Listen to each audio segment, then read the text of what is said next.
충성 다해 하나님의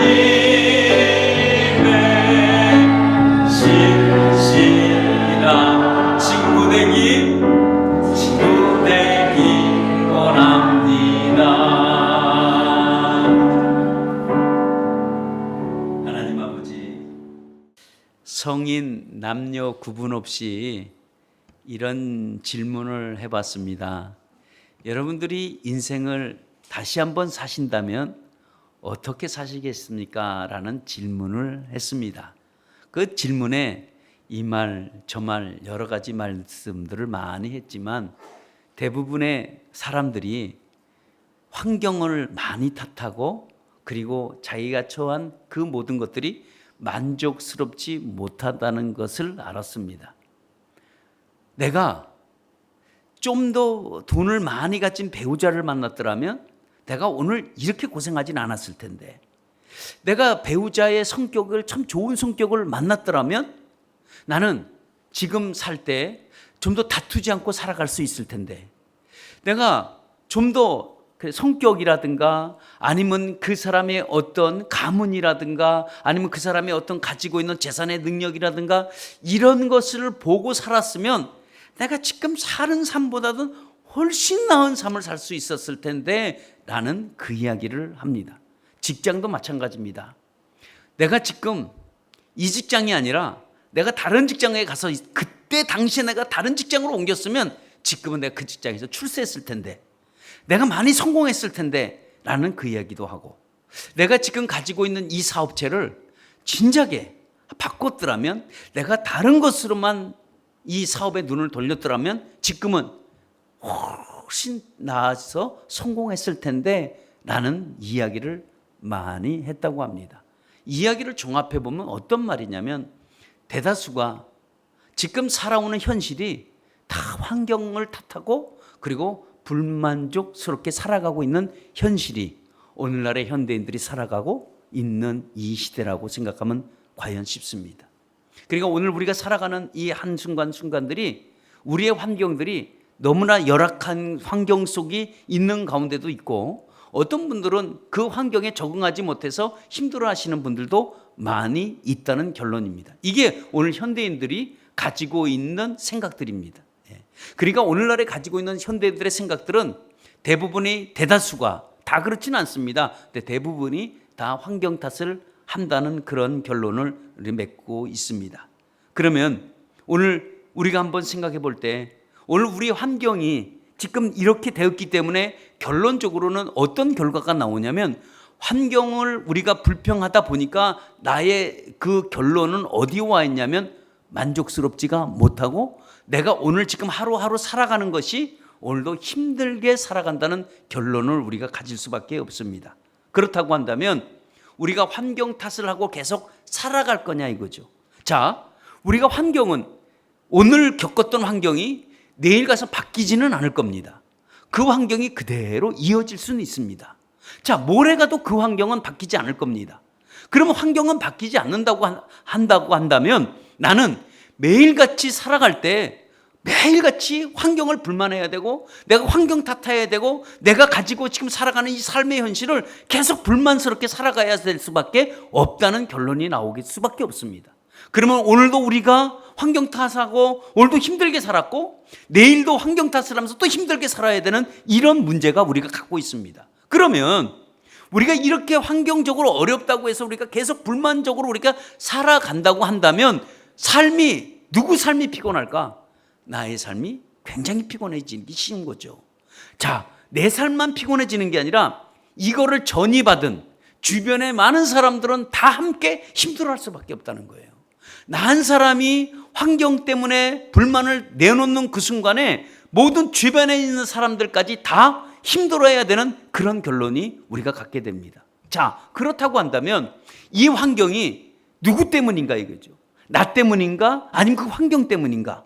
만약에 환경이 바뀌지 않는다고 그런다면 나를 바꾸시기를 바랍니다. 내가 바꿔야 돼요. 왜? 환경은 안 바꿀 거니까. 그러면 내가 환경을 바꾼다는 말은 뭘까요? 나를, 그 환경에 내가 적응해야죠.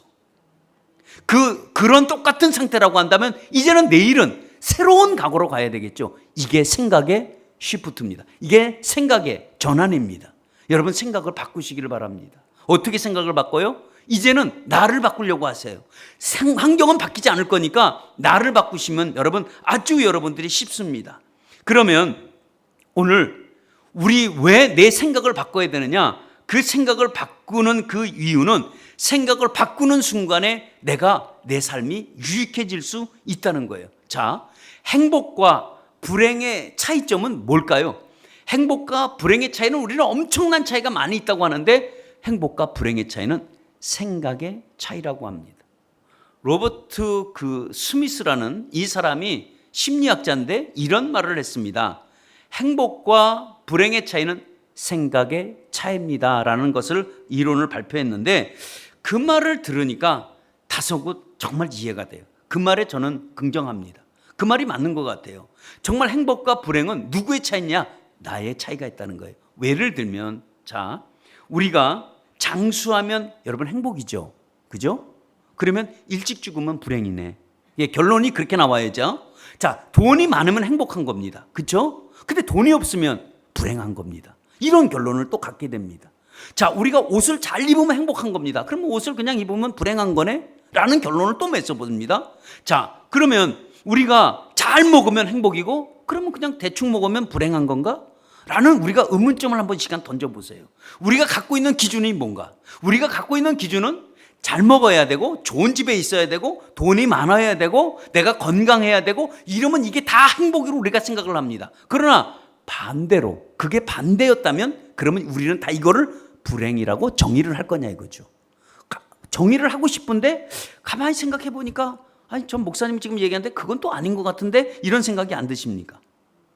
예? 그러면 이게 그렇지가 않다면 이게 돈이 있으면 행복하고 돈이 없으면 불행하다는 이거를 누가 생각한 겁니까? 내가 생각한 겁니다. 내가 생각을 바꾸면 야 돈이 있으면 행복하기도 하고 돈 없어도 행복할 수 있지 라고 하면 생각을 여러분 바꾸신 거예요. 그러면 행복할 수 있는 거예요. 어떤 사람은 좋은 직장이 됐습니다. 근데 그건 행복하고 나는 직장이 취업이 잘 안 되네? 그럼 난 불행한 사람인가? 여러분 그거는 절대 아닙니다. 예. 그 직장에 물론 우리는 그 좋다고 얘기는 할 수 있지만 그것이 행복이요 불행으로 우리가 결정을 내려지는 것은 누가 결정을 내리냐? 내가 결정을 내린다는 거예요. 예, 내가.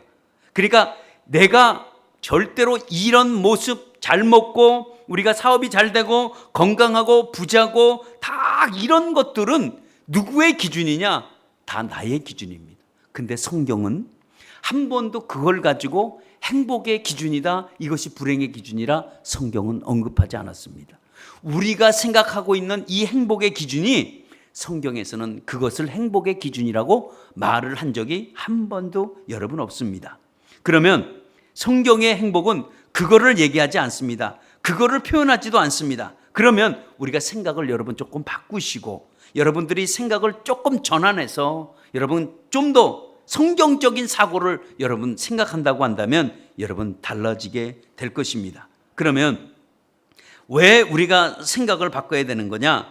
여러분 생각을 바꿔야 하는 그 이유는 여러분 큰 배를 움직이는 것은 정말 작은 키라고 합니다. 작은 키를 가지고 선장이 핸들을 옮길 때마다 배가 움직일 수 있습니다. 그러니까 배는 사람들이 전체 움직이는 게 아니라 정말 작은 키 하나 가지고 큰 배가 움직입니다. 그러면 나의 인생에 움직이는 것은 나의 생각에 따라서 많이 움직이는 결과가 합니다. 그러면 내가 잘못 생각을 했다고 생각해 보자고요. 내가 잘못 기준을 댄 뿌리로 출발을 했다고 한다면 결과적으로 우리가 결론은 어떻게 맺을 거냐? 역시 잘못된 출발은 잘못된 결과를 가져올 수 있습니다. 그래서 우리가 어떤 것도 출발을 어떻게 했느냐, 우리가 결코 목적지에 도달해도 우리가 만족하지 못할 수밖에 없습니다. 왜 오늘 지금 이 말씀의 서두에 제가 왜 이렇게 환경과 왜 이런 얘기를 많이 할까요? 오늘 우리는 이런 현대인들이 지금 우리가 살아가는 우리 자녀들이 아니면 지금 살아가는 우리들의 세대들이 지금 하루하루에 살아가면서 전혀 만족스럽지 못한다는 거예요. 왜 만족스럽지 못하느냐라고 질문해 보면 대부분이 다 환경 때문이라고 얘기를 합니다. 얘기를 들어보면 다 환경 때문이에요. 그러니까 이 환경을 바꿀 수가 없으니까 오늘 우리가 어떻게 바꿔야 되냐 이거죠. 우리가 무엇 가지고 바꿀 거냐. 오늘도 우리 이 말씀을 듣고 우리가 바꿔야 되는데, 나의 생각을 좀 전환해야 되는데, 근거가 뭐냐, 근거가. 어디에 소스를 얻어서, 우리가 무엇으로 우리가 얻어서 우리 생각을 좀 바꿀 수가 있을까 하는 그 이야기가 오늘 성경에서 읽은 오늘 창세기 40장 1절에서 4절의 내용을 보고, 오늘도 이 요셉으로 통해서 얻어지는 우리가 이 귀한 이 은혜들이 우리 삶에 적용만 되어진다고 한다면 오늘도 우리 삶이 전혀 불만하고 불평하지 않고 환경 탓하지 않게 될 것입니다. 그래도 오늘 그러면 요셉이라는 사람이 오늘 어디서부터 지금 출발을 하냐면, 이 40장은 이미 요셉이라는 사람은 감옥에 들어가 있었습니다. 왜 감옥에 들어가 있었을까? 죄가 있어서 감옥에 들어갔을까? 물론 죄가 있어서 감옥에 들어갔다는 사람도 있겠지. 그렇지만 요셉이 자신은 진짜 억울했던 거예요. 왜 억울했을까요? 그는 성경적으로, 정말 신앙적으로 살아보려고 했습니다. 그는 신앙적으로 살아보려고 했던 결과가 결국은 그는 감옥으로 갈 수밖에 없었습니다. 그는 처음부터 그 감옥에 가려고 하지 않았습니다. 그러나 그 부딪히는 그 순간에 환경 속에서 얻어오는 이 결과가, 이 환경에 내가 적응을 할 거냐 이거예요. 내가 환경을 이겨버릴 거냐, 환경을 적응할 거냐, 이 판가름에서 그는 생각할 게 뭐냐면 성경적으로, 하나님적으로, 아니면 신앙적으로 생각을 했습니다. 신앙적으로 생각했던 그 결과가 감옥행으로 갔습니다. 얼마나 부당한 처사입니까? 일만 얼마나 억울한 일입니까? 그는 힘도 없었고 배경도 없었고 아무것도 도와줄 자기의 능력이 없었습니다. 그래서 억울하게, 정말 오늘 말하면 항소도 한번 못 해보고 그냥 감옥에 끌려가서 그냥 들어가서 살게 될 수밖에 없었습니다. 자, 이런 현실을 놓고 여러분들은 이게 지금 실패라고 생각합니까? 이게 성공이라고 생각합니까? 우리는 다 이거를 실패라고 생각할 수밖에 없습니다. 왜? 아니, 정말 신앙적으로 살아본 결과가 어떻게 감옥으로 들어갔냐 이거예요. 그러면 신앙적으로 안 살고 그가 적당히 못생긴 아줌마와 타협만 잘했더라면 그는 감옥에 들어가지 않았을 거예요. 그러나 그는 신앙적으로 바로 살려고 했었어요. 그래서 결과적으로 감옥으로 갔어요. 얼마나 억울한 일이냐고. 그러니까 세상 사람들이 요셉을 볼 때는 어떻게 볼까요? 저 사람 실패한 사람이다. 아이고, 세상을 좀 적당하게 좀 살아가지. 저게 뭐야? 이런 결론을 우리가 가져올 수밖에 없습니다. 그러면 우리가 여기서 우리가 분명히 알아야 될 것은, 자, 신앙적인 기준과 세상적인 기준을 우리가 구별해 보자고요. 지금 이 상태, 요셉이 감옥에 있는 이 상태를 세상 사람들은 바라볼 때 뭐로 바라볼까요? 이거는 분명히 불행으로 바라봅니다. 이건 잘못된 거 아니에요. 이게 좌절이요. 이게 실패 속입니다. 그러니까 세상 사람들의 기준은 이 요셉이 감옥에 들어가 있는 이 상태, 이 현재 있는 요 모습이 다 실패요. 그 사람 잘못됐다고 얘기를 할 수밖에 없습니다. 이게 세상적인 기준입니다. 근데 하나님이 보는 기준은 이게 실패라고 볼까요? 하나님의 기준은 이걸 실패라고 보질 않습니다. 그러면 우리는 여전히 왜 그거를 실패로 보고 왜 그걸 불행으로 우리가 볼까? 요셉이 그걸 행복으로 보지 않고 우리는 불행으로 보는 그 한 가지 이유는, 우리는 이미 태어날 때부터 뇌의 구조가, 아니면 어릴 때부터 학습이, 우리가 배워왔던 교육 방법은 세상적인 기준으로 보고 우리는 교육을 받았습니다. 우리는 세상적인 그 모습을 보고 우리는 살았고, 거기에 기준을 주고 또 그렇게 교육하고 우리는 또 그렇게 교육을 받고 살았습니다. 그러니까 우리 뇌의 구조는 늘 뭘 바라보면 세상적인 기준으로만 바라볼 수밖에 없습니다. 우리는 한 번도 그거를 신앙적으로, 성경적으로 바라보지 못합니다. 왜? 내 구조가 이미 그렇게 형성이 돼 있어요. 어릴 때부터 그게 마치 그게 자연스럽게 성장이 돼 있어요. 예. 그러다 보니까 우리가 어떤 사람이 잘못을 딱 했을 때 그 잘못된 기준이 누구의 기준이에요? 나의 기준이에요. 그거는 절대 신앙적 기준이 아닙니다. 누가 뭘 잘못했을 때 지적하게 들어갔을 때는 나의 기준이지, 그건 절대로 신앙적인 기준이 되질 않습니다. 그러니까 이게 우리에겐 너무 노멀한 거야. 이게 너무 내추럴한 거야. 이게 너무 자연스러운 거예요. 이것이 잘못됐다. 그러니까 우리가 세상적인 잣대로 보면 분명히 요셉은 실패한 자리요, 그 자리가 정말 잘못된 것을 우리가 인정하는데, 그러나 우리가 이거를 세상적인 기준이 아니라 이제는 우리가 성경적인 하나님 신앙적으로 우리가 기준을 본다면 그는 불행한 게 아니라는 거예요. 예. 그러면 뭐예요? 왜 불행한 게 아닐까? 그에게는 그게 기회입니다. 다시 일어설 수 있는 기회라는 사실이에요.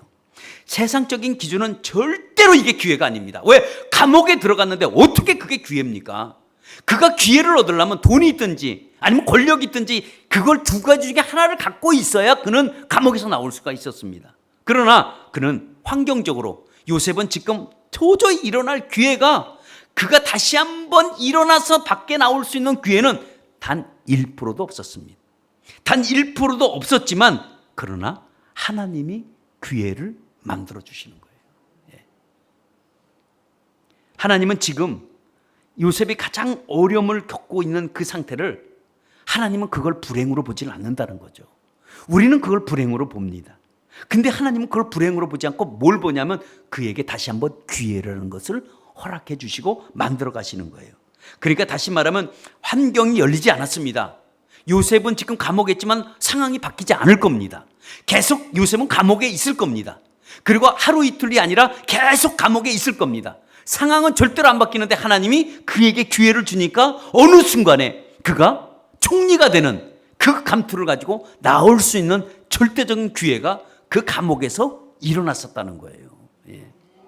그러니까 하나님이 환경과 어떤 상황 속에서도 하나님이 기회를 주시고자 하면 얼마든지 일어설 수 있는 가능성이 우리에게 다 열려져 있다는 거예요.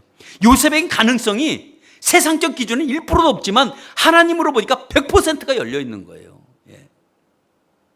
왜 이렇게 열려 있나? 그것은 다른 게 아니라 오늘 본문에 소개하고 있는 것처럼 애굽 왕에게 가장 중요한 자기가 음식 먹을 수 있는 그 총애를 받고 있는 두 관원장이 있었습니다.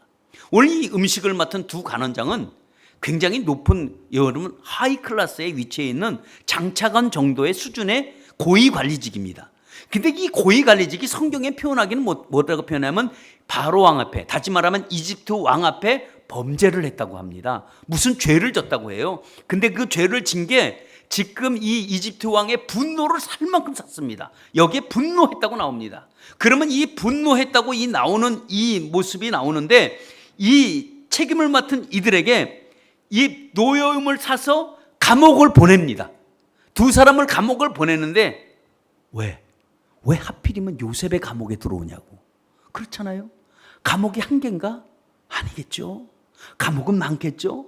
근데 왜 두 사람이 하필이면 요셉이 갇혀있는 시위대장 그 집에 왜 그 감옥에 들어올까? 여러분 그거 생각해 보신 적 있으십니까? 이거는 하나님이 요셉에게 기회를 주려고 두 사람을 보냈다는 거예요. 예.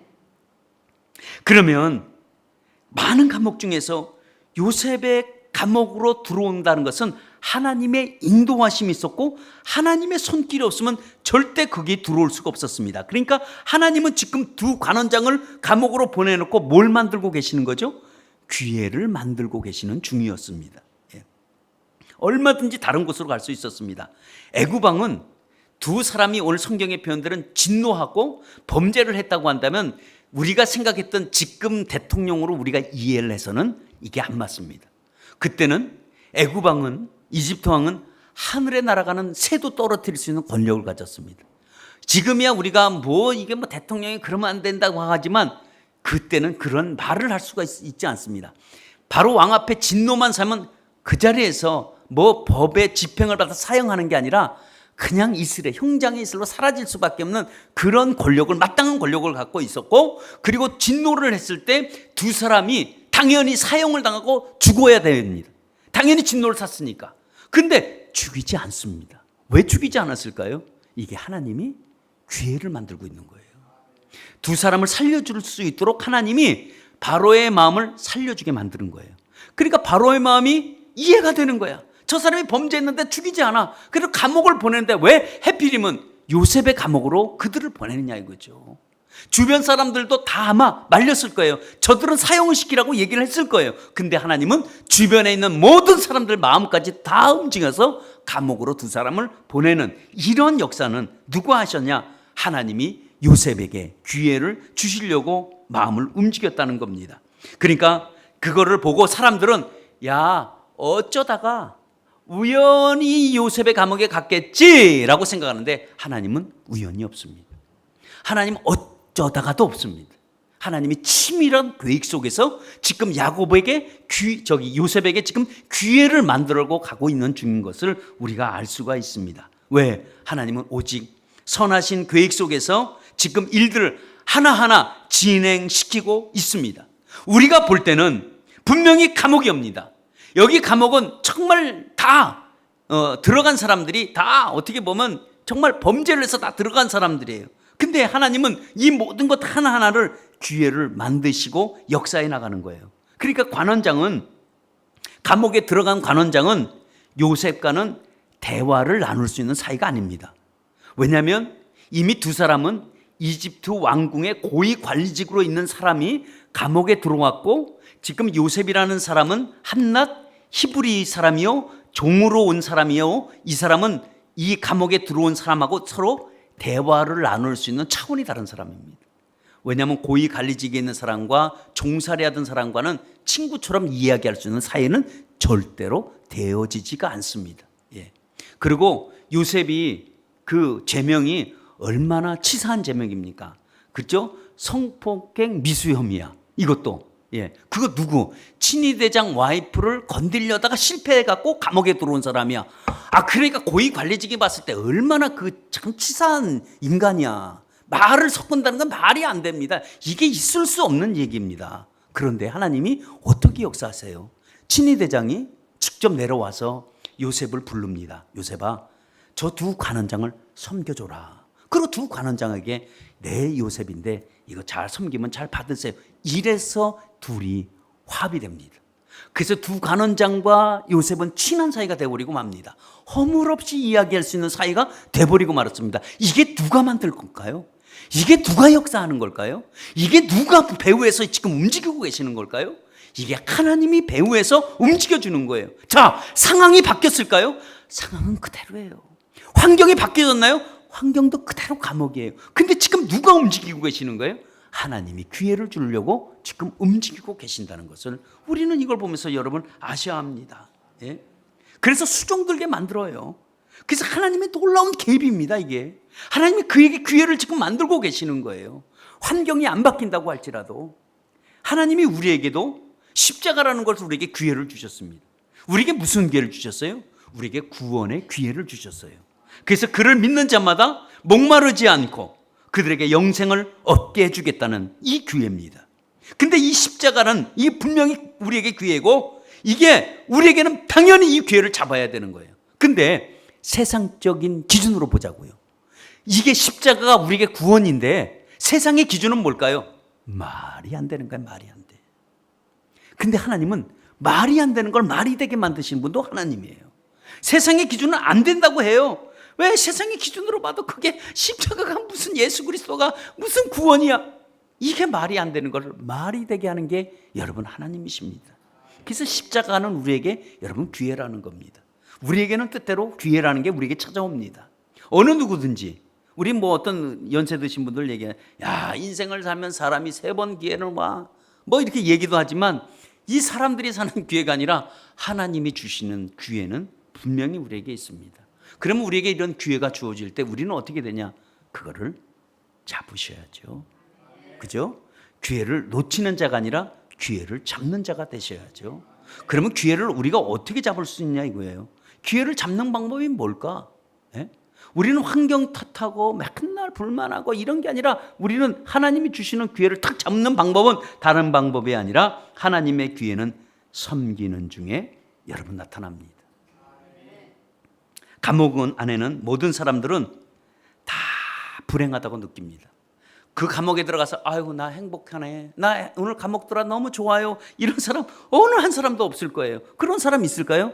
그 사람 있으면 거기 안 오고 정신병원으로 가야 맞아요. 예. 그러니까 사람들이 다 그래요. 뭐 어떤 생각을 할까? 야, 내가 이 감옥에 들어온 거 내가 조금만 잘했으면, 내가 조금만 이랬으면, 내가 그때 그 담을 살짝 넘어갈 때 사람이 있는 걸 확인했었으면 안 넘어가고 안 잡혔을 텐데, 뭐 이런 다 후회를 합니다. 왜? 감옥에서는 죄 지은 사람이 아무도 없어. 감옥은 누가 들어갈까요? 죄인들이 들어가는데 그 감옥에 있는 사람들이 서로 얘기를 할 때 보면 뭐라고 얘기를 해요? 자기는 다 죄가 없어. 친구에게 누명 썼다. 자기는 안 했는데 구경만 살짝 했는데 그냥 잡혀왔다. 나는 때리지도 않았는데 때렸다고 핑계대서 왔다. 뭐 이렇게 사람들이 다 핑계가 많아요. 죄 지은 사람이 없어. 그러니까 그들의 하나 공통점은 뭘까요? 내가 그때 이랬으면, 내가 저때 이랬으면, 다 그런 사람들만 있습니다. 예? 그런 환경 속에서 유독히 한 사람만 빛나는 사람이 있었습니다. 그 사람이 바로 여러분 요셉입니다. 그 사람은 그 환경 탓하지 않고 열심히 섬겼습니다. 두 간원장을 섬기기 시작했습니다. 지금 상황이 어려워도, 환경이 내가 감옥에 있다고 할지라도 보디바르를 섬긴 것처럼 열심히 그는 섬기기 시작했습니다. 감옥에서는요, 섬겨도 누가 알아주지도 않습니다. 누가 인정해 주지도 않습니다. 누가 칭찬해 주지도 않습니다. 그런데도 불구하고 열심히 두 관원장을 섬기다 보니까 요셉이, 그 섬김이 감옥에서는 인정받게 된 거예요. 아, 저 사람은 다른 사람이구나. 혹시 보디발의 아내가 유혹한 거 아니야? 이제 이렇게 바뀔 수밖에 없어요. 왜? 그 사람의 성품과 그 섬기는 모습을 보니까 달라지는 겁니다. 우리는, 여러분 한번 생각해 보세요. 우리는 누구를 섬기려고 할 때, 아이고, 내가 환경이 좋아지면, 아이고, 내가 그때 하죠. 아이고, 좀 상황이 제가 풀리면 좀 할게요. 라고 말합니다. 근데 하나님은, 그 섬김은 어떤 요구를 하냐? 하나님은 우리에게 가장 힘들 때 섬기라고 요구합니다. 내가 가장 환경적으로 어려울 때 섬기라고 말씀드리는 거예요. 요셉이 정말 억울합니다. 여러분 억울한 건 너무 잘 아시죠? 자, 거기까지 들어갔는데 하나님이 쉬게 해줘야 되는 거 아니에요? 너무 얼마나 억울합니까? 예? 꿈 하나 잘 먹고 가지고 여기까지 인생이 풀렸는데, 그러면 좀 쉬게 해줘야 되는데 하나님이 쉬지 않게 섬기게 해주셨어요. 그래서 그는 열심히 섬겼습니다. 환경적으로는 섬겨야 될 기분이 아닙니다. 상황을 보면 너무너무나 억울해서 하고 싶지 않습니다. 그러나 요셉은 최선을 다해서 섬기기 시작했습니다. 그 섬김이, 우리는 때때로 힘들 때 여러분 섬기시길 바랍니다. 여러분들이 가장 힘들다고 생각할 때, 남들이 못한다고 할 때 여러분 섬기시길 바랍니다. 그러면 그 섬김이 하나님이 여러분들에게 기회를 만들어 주실 것입니다. 도저히 열리지 않았던 문들이 이제는 열리게 돼 있습니다. 왜? 섬김으로 통해서 그 문은 열리게 되어 있습니다. 요셉은 하나님이 주시는 기회를 뭐로 잡았냐면 섬김으로 잡았습니다. 그가 섬김으로 인해서 꿈을 얘기할 수 있는 그 자리까지 가게 됐습니다. 만약에 요셉이 어렵다고 하고 힘들다고 하고 섬김이 소홀히 여겼다면 그는 기회를 잡지 못했을 겁니다. 그러나 그는 기회를 잡았습니다. 뭐로 잡았어요? 섬김으로 기회를 잡았습니다. 그래서 여러분, 섬김은 기회의 시작이기도 합니다. 그래서 여러분, 섬김으로 기회를 잡으시기를 여러분 축원합니다. 여러분, 요셉은 감옥에서 기회를 잡았습니다. 그 잡은 그 이후에는 요셉은 다른 곳이 아니라 감옥 밖에서 기회를 잡은 게 아니라 감옥 안에서 그 잡았던 그 기회가 바로 축복의 장소가 감옥에서 시작이 되었다는 겁니다. 그러면 지금 나의 감옥은 뭘까? 나의 감옥이 어떤 걸까? 지금 가장 내가 힘들고 어렵고 지금 그런 상황이 여러분 감옥이라고 생각하시면 됩니다. 그러면 그 감옥에서 여러분 뭘 해야 되실까? 여러분의 감옥은 도대체 어떤 감옥입니까? 어떤 사람은 질병의 감옥일 수도 있고요. 어떤 사람은 너무 힘들어서 그게 감옥일 수도 있습니다. 환경적으로 너무 어렵고 상황이 정말 안 좋은 상태가 여러분 감옥입니다. 그래서 여러분의 감옥이 뭡니까? 라고 물어보면 어떤 사람은 감옥이 가정입니다 라고 대답하는 사람인데, 그건 절대로 그렇게 대답해서는 안 됩니다. 감옥은 절대로, 가정은 감옥이 될 수가 없습니다. 왜? 내가 없을 땐 거기 화목했어요. 내가 들어가니까 갑자기 감옥이 됐어요. 그럼 누가 감옥이에요? 내가 장본인 감옥이야. 그러니까 가정이 감옥이라는 말은 나 때문에 감옥이지 식구들이 감옥을 만들지 않았어요. 어떤 사람은 또 와이프가 감옥이라는데 와이프가 감옥이 아닙니다. 본인이 감옥 행세를 해서 그럴 수밖에 없었어요. 그러니까 우리가 가정은 절대 감옥이라고 해서는 안 됩니다. 왜? 가정은 천국이 돼야 돼요. 예. 아멘 안 하세요? 예, 아멘. 예. 그러면 어떤 사람은 직장이 감옥이라는 사람도 있어. 그러면 직장이 감옥이라고 한다면 거기서 기회를 만드시길 축원합니다. 거기가 지금 기회를 만드는 장소예요. 지금 내가 직장이 굉장히 어렵고 힘들면 그 직장에서 지금 곧 기회를 잡으셔야 돼. 왜? 거기서 지금 하나님이 오늘 요셉이 감옥에 넣고 지금 기회를 만들어가는 것처럼 내가 가장 힘든 직장에서, 버티기 힘든 직장에서 내가 지금 일을 하고 있다면 그 직장에서 기회를 잡으시길 바랍니다. 이제는 사장이 될 줄 믿습니다. 예? 과장, 부장 승진해서 올라갈 줄 믿습니다. 왜? 기회를 만드셔야 돼. 지금 가장 환경적으로 어렵고 힘들 때가 내가 기회를 만드는 시간이기 때문에 내가 만드는 게 아니라 여러분들이 그 직장에서 섬겨보세요. 이제는 섬겨보시면 여러분들의 직장에 문들이 열리게 여러분 되어 있습니다. 그래서 도저히 해결할 수 없고 빠져나올 수 없고 갇혔다고 생각하는 그 장소가 감옥이라고 한다면 이제는 기회는 여러분 만드셔야 합니다. 왜? 하나님이 만드셨기 때문에 여러분들이 그걸 잡으시면 됩니다. 하나님은 그것을 기회의 장소로 삼으셨습니다. 그리고 그게 기회의 시작이기도 합니다. 기회는 다른 장소가 아니랍니다. 바로 그 감옥이라고 생각하는 그 장소에서 하나님은 놀랍게 기적적으로 기회를 만드실 줄 믿습니다. 그래서 감옥은 우리에게 기회로 장소라고 생각을 하시기 바랍니다. 요셉이 감옥에 가지 않았다고 생각해 봅시다. 보디발이 집에서 지금 있어요? 자, 보디발이 집에서 있을 때 어떻게 있을까요? 먹는 거 잘 먹죠? 입는 거 잘 입죠? 뭐 부족한 거 없죠? 물질적으로 필요한 거 뭐가 있겠어요? 잘 없어요. 거기서 장가가고 거기서 애 낳고 거기서 열심히 살면 정말 좋아요. 자, 이게 세상적으로는 기준으로 볼 뿐 이게 진짜 얼마나 좋은 케이스입니까? 그렇지 않겠어요? 안 그런가 봐요. 예. 아니, 보디발이 집에 있으면 요셉이 얼마나 편안하고요. 지금 세상에 다 부러울 게 없잖아요. 더구나 자기 주인이 친위대장인데 얼마나 백도 좋아요. 예? 뭐 뇌물 이런 것도 막 이렇게 얼마든지 할 수 있고 얼마든지 편하게 지낼 수 있잖아요. 자, 세상적인 기준으로 봤을 때는 이건 분명히 출세한 거야. 그렇죠? 보디발이 집에 있을 땐. 근데 감옥으로 가면 이건 불행한 거야. 그러나 하나님은 그를 감옥에 보내놓고 어디까지 하나님이 인도하시려고 하시냐면 보디발이 집이 아니라 애굽의 이집트의 총리로 세우시려고 감옥으로 보낸 거 아니에요. 거기서 기회를 잡고 나오는 거 아닙니까? 만약에 보디발이 집에 있었다면 기회를 잡을 수가 없었겠죠. 그러니까 감옥은 그에게는 진짜 기회의 장소이기도 했습니다. 우리가 세상적으로 우리가 성공은 못했다고 하지만 하나님 안에서 여러분 성공하는 여러분 되시기를 바랍니다. 아무튼 이 성공적인 기회의 장소는 감옥이었었구나. 그는 환경적으로 어렵고 우리가 생각하는 상황이 정말 나쁜 상황이었었지만 하나님은 절대로 그거를 상황과 환경적으로 어렵다고 할지라도 하나님은 기회를 만들어주면 거기서 총리가 돼서 나온다는 이 사실을 여러분 기억하시고 하나님이 기회를 만드시는 것은 반드시 축복의 장소로 만들었다는 것을 여러분 아시기를 바랍니다. 그러면 결국은 이것이 무엇으로 우리가 귀결되느냐? 여러분 섬김으로 귀결된다는 거예요. 여러분 섬기시기를 바랍니다. 우리 교회는 목장이 있습니다. 우리 목자들이 보면 목원들을 참 어떻게 보면 섬기는 모습을 봅니다. 그 섬기는 자체는 정말 귀하고 정말 귀합니다. 왜냐하면 직장에 다 다녀와서 허겁지겁 음식 준비해야죠. 예.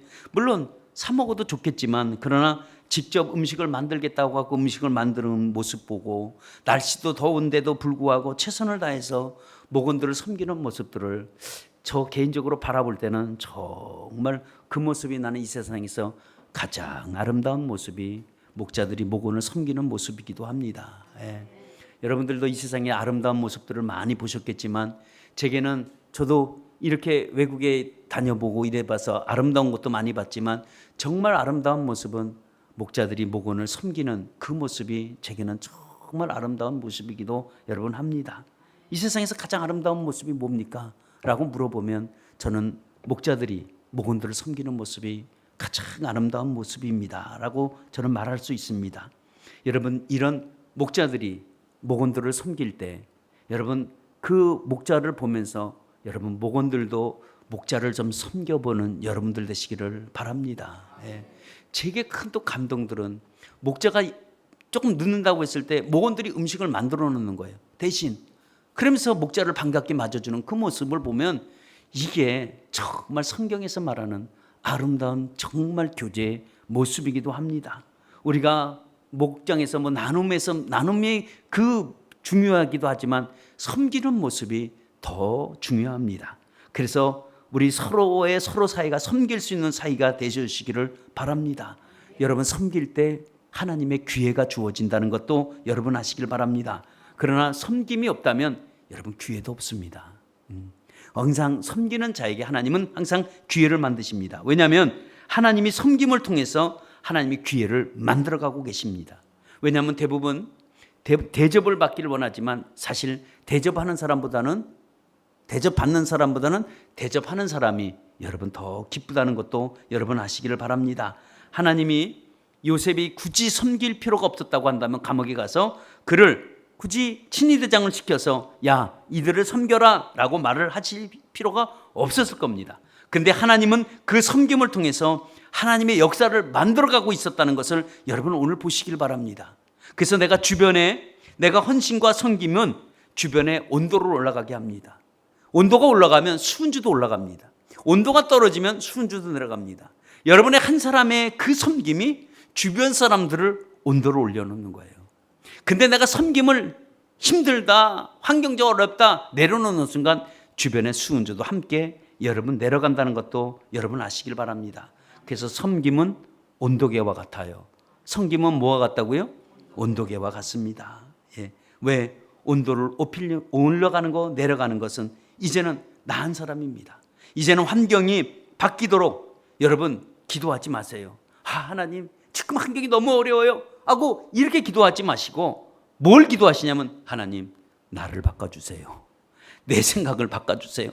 그렇게 기도하시기를 바랍니다. 네, 내 생각을 바꾸셔야 돼. 환경 절대 안 바뀔 거예요. 요셉이 하나님 왜 감옥입니까? 감옥을 내가 밖으로 빨리 빼내주세요 라고 기도해도 그 기도는 안 될 거예요. 그러나 하나님 내가 감옥에서 내가 여기서 잘 적응할 수 있도록 하나님 나를 바꿔주세요. 내가 이게 어렵고 이게 불행이 아니라 오히려 이게 하나님이 주시는 기회고 이게 축복의 선물이라고 나를 생각해 주세요 라고 기도를 하면 그대로 되어지는 것처럼 여러분 우리가 그렇게 기도해야 될 줄 믿습니다. 주님이 이 땅에 오실 때 여러분 수많은 대속물로 죽이기 위함이라고 그랬습니다.